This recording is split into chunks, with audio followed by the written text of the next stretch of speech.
bagian ini biasanya diceritakan secara kronologis sesuai urutan waktu kejadiannya. Oke, bagus Ria. Kita akan tanya bagaimana digunakan untuk menanyakan cara atau proses terjadinya peristiwa, kronologi dari peristiwa itu. Mau dicatat dulu? Iya, Bu. Ya, silakan catat ya. Sudah? Sudah, Bu. Oke.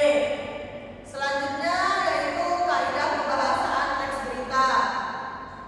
Kaidah pembahasaan teks berita itu meliputi 5 hal. Yang pertama ada penggunaan bahasa yang bersifat standar atau baku. Harus bahasa yang disampaikan dalam teks berita itu harus bersifat baku, sesuai dengan bahasa yang KBBI ya. Yang kedua, penggunaan kalimat langsung.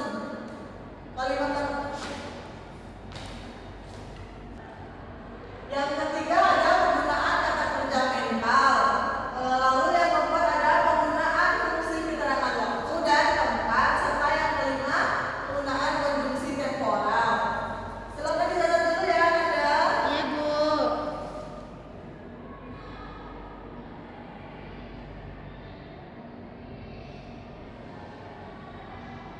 Sudah, Bu. Sudah. Oke. Kita lanjut di jenis-jenis teks berita. Jenis-jenis teks berita itu meliputi berita itu ada beberapa jenis ya. Yang pertama ada berita langsung. Berita langsung itu disebut berita langsung karena jarak waktu dari suatu peristiwa dengan proses peliputannya tidak lebih dari 1 atau 2 hari. Apa sih contoh berita langsung? Anda semua tahu nggak? Banjir, Bu. Banjir ya, banjir biasanya tim pelipis itu langsung turun ke lapangan ya. Iya, Bu. Langsung yang kedua ada berita opini.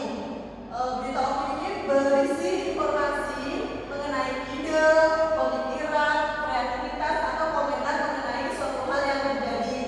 Berarti berita opini itu belum nggak sesuai dengan fakta yang terjadi ya, ini hanya pendapat seseorang. Selanjutnya yuk, mau dicatat dulu nggak? Catat, Bu. Catat, silakan catat. Sudah? Sudah, Bu. Oke, kita lanjut ya. Di berita ketiga, berita interpretatif. Apa itu berita interpretatif? Siapa yang bisa? Saya, Bu. Ya, silakan. Berita interpretatif merupakan jenis berita yang dikembangkan melalui pendapat atau penilaian wartawan yang meliput. Oke, berita interpretatif adalah jenis berita yang dikembangkan melalui pendapat atau penilaian wartawan yang meliput. Berarti pendapat wartawan itu sendiri ya, berita interpretatif itu. Sedangkan yang keempat ada berita investigasi. Berita investigasi menyediakan informasi yang bersumber dari sebuah penyelidikan atau penelitian. Jadi wartawan itu sebelumnya sudah melakukan penyelidikan atau penelitian baru disampaikan dalam bentuk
mengurangi banjir, petugas telah mengerahkan satu alat pompa air untuk meredam banjir. Banjir di wilayah Ibu Kota Jakarta Selatan masih memprihatinkan. Kita beralih ke informasi selanjutnya. Kabar gembira datang dari negara tercinta, negara Indonesia. Kasus COVID-19 berdasarkan data Satgas Penanganan COVID-19 per 9 November 2021 telah terjadi peningkatan tingkat kesembuhan pasien COVID-19. Data yang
Waalaikumsalam warahmatullahi wabarakatuh.